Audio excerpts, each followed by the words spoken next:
Hello friends, स्वागत है आपका हमारे YouTube channel career hub edu में। दिस इज़ अविनाश चंद्र और मैं आप लोगों के लिए लेकर आया हूँ जीके, जीएस और जीए। दोस्तों, चूँकि हम लोगों का जो टॉपिक चल रहा था वो टॉपिक था इंडियन ज्योग्राफी के अंतर्गत भारत का एक संक्षिप्त परिचय, जिसके अंतर्गत हम लोगों को राज्य और केंद्र शासित प्रदेश पढ़ने थे और उसके अंतर्गत हम लोगों ने कुछ राज्य के बारे में अध्ययन कर रखा था। आज का जो हमारा राज्य होगा वो गोवा। तो मैं चलता हूँ आप लोगों को गोवा की तरफ। तो पहले मूलभूत बातें बता दूँ। पूरी दुनिया में गोवा जो है अपने सुंदर समुद्री किनारों और प्रसिद्ध स्थापत्य के लिए जाना जाता है। वर्षा ऋतु के आगमन के साथ ही प्रकृति गोवा को कुछ ऐसा ही अलग लेकिन अद्भुत स्वरूप प्रदान करती है, जिसके कारण गोवा के विश्व पर्यटन मानचित्र के पटल पर अपनी एक अलग पहचान है। तो दोस्तों, आप लोगों ने सुन रखा होगा एक डायलॉग, एक गाना बहुत मशहूर है, तो इसको लगाऊंगा मैं खींच के, गोवा वाले बीच पे, है ना, डॉट डॉट डॉट डॉट। तो दोस्तों, मैं अविनाश चंद्रा आप लोगों को आज सैर कराने जा रहा हूं गोवा का। तो हम लोग स्टार्ट करते हैं आज गोवा।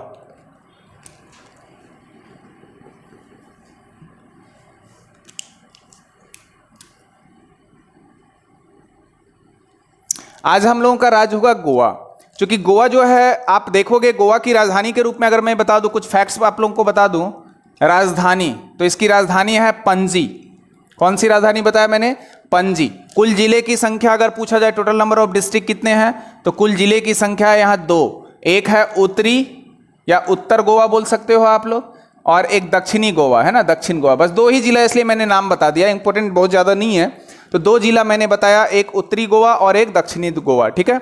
इसके अलावा अगर आपसे पूछा जाए लिंग अनुपात, जो सेक्स रेशियो है पर 1000 पुरुषों पर संख्या, तो आप बता सकते हो लिंग अनुपात। टोटल जो है यहाँ पर गोवा का जो लिंग अनुपात है वो 973 के आसपास है लिंग अनुपात। अगर आपसे पूछा जाए जनसंख्या घनत्व, तो पॉपुलेशन डेंसिटी क्या है, तो आप बताओगे 300। पॉपुलेशन डेंसिटी पूछा जाए तो आप बोलोगे 394। 394 जो है यहाँ का पॉपुलेशन डेंसिटी के अंतर्गत आता है। अगर आपसे पूछा जाए साक्षरता दर गोवा का क्या है, तो साक्षरता दर है 88 साक्षरता दर जो है वो है 88.7% अप्रोक्सीमेट गोवा का साक्षरता, ठीक है। अगर आपसे पूछा जाए कि मुख्य भाषा यहाँ का क्या है, बेसिकली मुख्य भाषा यहाँ कोंकणी है, लेकिन इसके अलावा मराठा भी बोला जाता है। तो मुख्य भाषा जो मेन लैंग्वेज होगा वो आपका है कोंकणी, मेन इंपॉर्टेंट। और दूसरा अगर बोला जाए तो दूसरा यहाँ पर आप ले सकते हो मराठा। इसके अलावा अगर आपसे पूछा जाए कि यहाँ पर जो है कुल वन क्षेत्र कितना है, तो याद रखना कुल वन क्षेत्र जो बहुत ज्यादा इंपॉर्टेंट नहीं है, लेकिन दिमाग में रखना, कुल वन क्षेत्र है लगभग 2229 किलोमीटर स्क्वायर, जो बहुत ज्यादा इंपॉर्टेंट नहीं है इसके संदर्भ में, बस फैक्ट से याद रखना 2229 किलोमीटर स्क्वायर के आसपास। अगर यहां पर पूछ दिया जाए कि जनसंख्या वृद्धि दर, मैं इसे हटा दे रहा हूं, जनसंख्या वृद्धि दर,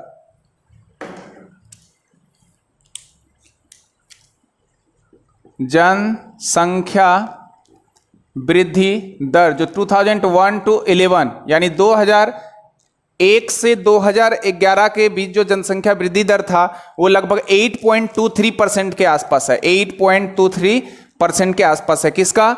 तो गोवा का। अगर आपसे पूछा जाए कि लेजिस्लेटिव असेंबली यानी लोग विधानसभा में इसके सीटों की संख्या कितना है, तो लेजिस्लेटिव असेंबली में अगर पूछा जाए तो वो है आपका 40। लेकिन अगर पूछा जाए कि लोकसभा में कितना है, तो लोकसभा में सीटों की संख्या है मात्र 2। अगर आपसे पूछा जाए राज्यसभा में सीटों की संख्या कितना है, तो राज्यसभा में सिर्फ 1। और मैंने लेजिस्लेटिव काउंसिल के बारे में नहीं बताया, मतलब ये जो विधानमंडल है, इस विधानमंडल में कौन सी है, ये एक सदनीय विधानमंडल यहां आपको देखने को मिलेगी। अब मैं चलता हूं अगले पॉइंट की ओर। मैं आपको कुछ इतिहास की तरफ आप लोगों को ले जाना चाहूंगा। अब बात करता हूं मैं सन 1498 की, इसे मैं हटा दे रहा हूं, कुछ इतिहास के संदर्भ में मैं बात करूंगा।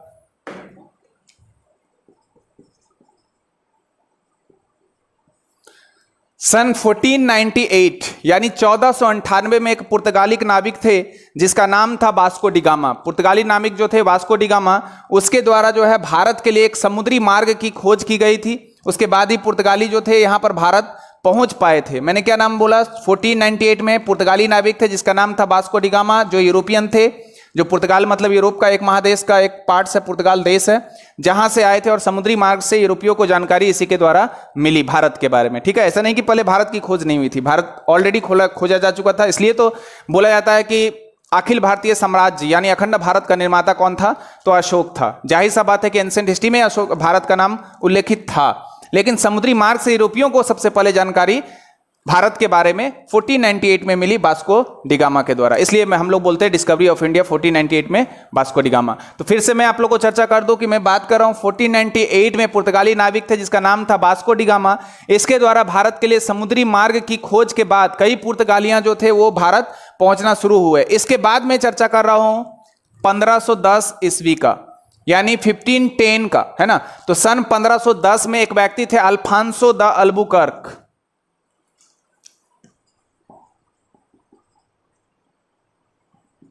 अल्फांसो द अल्बुकर्क 1510 में अल्फांसो द अल्बुकर्क ने गोवा पर क्या कर लिया, कब्जा कर लिया। फिर भारत के स्वतंत्र होने पर, मतलब भारत के स्वतंत्र होने के बाद भी गोवा जो था किसके अधीन था, पुर्तगालियों के अधीन था। लेकिन 19 दिसंबर 1961 को गोवा जो था वो गोवा को पुर्तगालियों के कब्जे से मुक्त करा लिया गया और इसे दमन और दीव के साथ मिलाकर एक केंद्र शासित प्रदेश बना दिया गया। मतलब मैं जो डेट बता रहा हूं 19 दिसंबर 1961, ये डेट इंपॉर्टेंट है, याद रखना। 19 दिसंबर 1961 को गोवा को पुर्तगालियों के कब्जे से मुक्त करा लिया गया और जो दमन द्वीप था उसको मिलाकर क्या कर दिया गया, केंद्र शासित प्रदेश बना दिया गया। फिर मैं बात कर रहा हूं गठन, इसका गठन एस्टेब्लिश कब हुआ था, तो 30 मई 1987 को गोवा को पूर्ण राज्य और दमन और दीव जो था उस दमन द्वीप को केंद्र शासित प्रदेश का दर्जा दिया गया। 30 मई 1987 30 मई 1987 को गोवा को पूर्ण राज्य का दर्जा दिया गया। याद रखना दोस्तों, ये वेरी वेरी इंपॉर्टेंट, कॉपी फाड़ देना, हमेशा एक क्वेश्चन पूछा जाएगा। गोवा भारतीय प्रायद्वीप जो आप देख पा रहे हो यहाँ लोकेशन, मैंने चौहदी नहीं बताया, अभी लोकेशन बता देता हूँ। गोवा भारतीय प्रायद्वीप के आप पश्चिमी भाग में देख पा रहे हो ना, पश्चिमी भाग में स्थित है। मैं इसे हटा दे रहा हूं।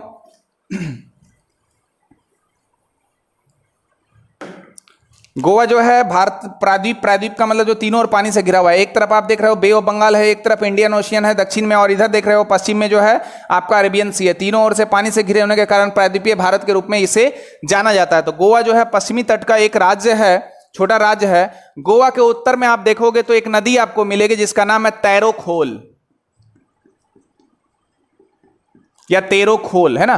तेरोखोल बोल सकते हो। इसका अन्य नाम भी है जो बहुत कम यूज किया जाता है, जिसका नाम है अरोडम।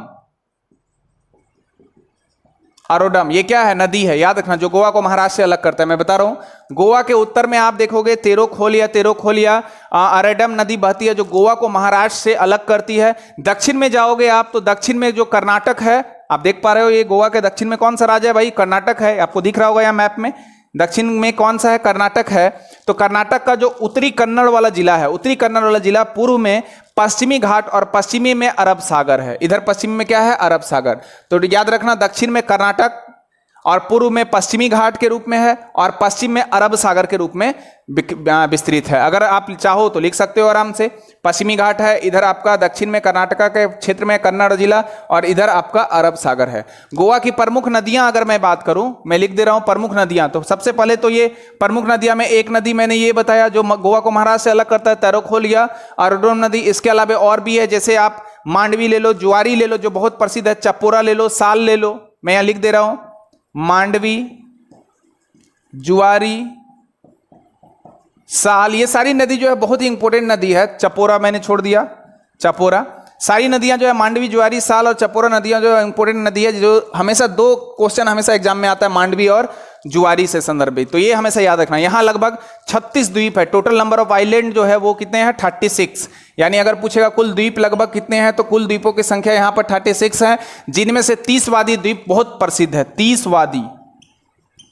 वादी द्वीप जो है काफी फेमस है, काफी प्रसिद्ध है। इन द्वीपों में महाभारत जो आपने देखा होगा, जिसका पूरा नाम जय संहिता के रूप में जाना जाता है, तो महाभारत में गोवा का उल्लेख ना गोपराष्ट्र यानी गाय चराने वाले देश के रूप में किया जाता है। गोपराष्ट्र कहां पर मैंने बताया, महाभारत में। महाभारत में इसका नाम क्या बताया मैंने, गोपराष्ट्र।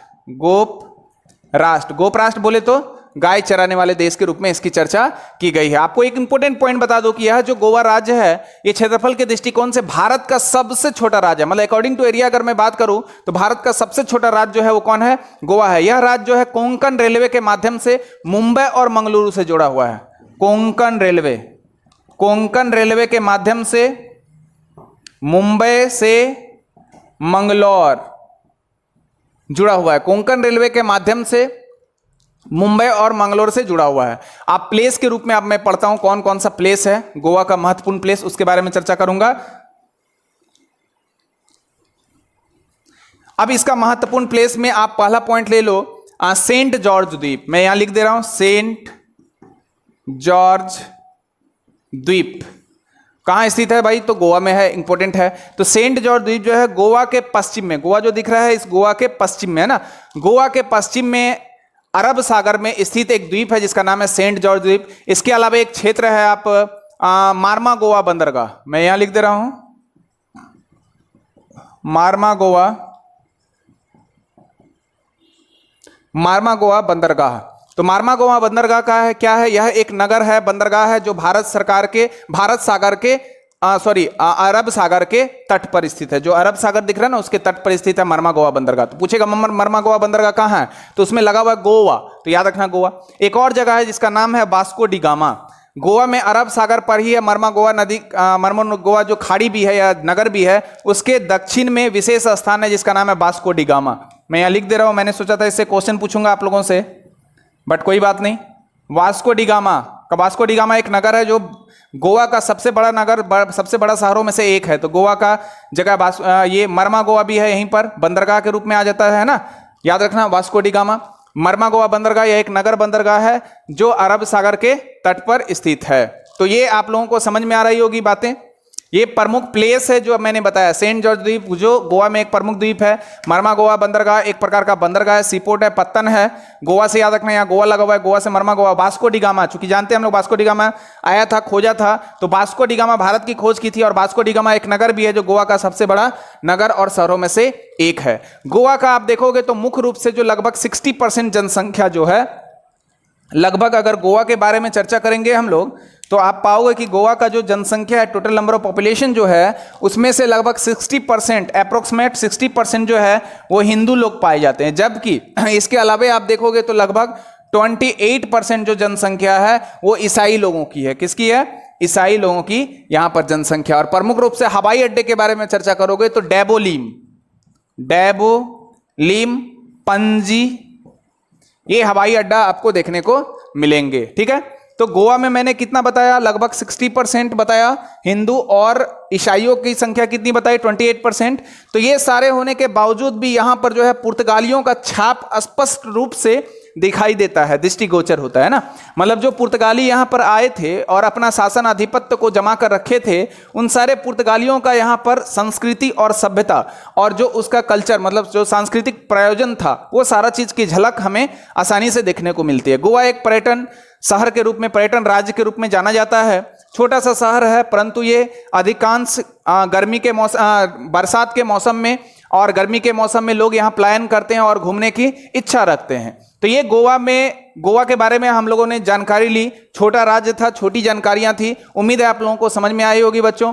तो आप लोग अगर समझ में आई होगी तो इसे लाइक करना और सब्सक्राइब करना, बहुत लोगों के बीच इसको शेयर करना, ताकि जो बच्चे इससे फायदा नहीं उठा पा रहे हैं इससे फायदा उठाना। बहुत लोगों का ये डिमांड रहता है कि सर आपका वीडियो थोड़ा लंबा हो जा रहा है, थोड़ा छोटा बनाएं। तो मेरा ये बस आप लोगों से रिक्वेस्ट है दोस्तों कि आप लोगों को आदत है छोटे छोटे वीडियो देखने का, 1 घंटा अपने लाइफ का भी अगर आप नहीं देते हो इस वक्त तो फिर कैसे पढ़ाई होगी, है ना। तो आप एक बार सिलसिलेवार ढंग से पढ़ो, उसको बार बार नोट करो, बार बार वीडियो देखो। निश्चित रूप से आप ना केवल जनरल कंपटीशन का बल्कि सिविल सर्विसेज एग्जाम के लिए भी प्रिपेयर हो गए, ये मेरा 100% वादा है और दावा भी है। तो इसलिए दोस्तों अब मैं अगले राज्य के साथ फिर से मिलूंगा आपको। इसके लिए धन्यवाद, थैंक यू।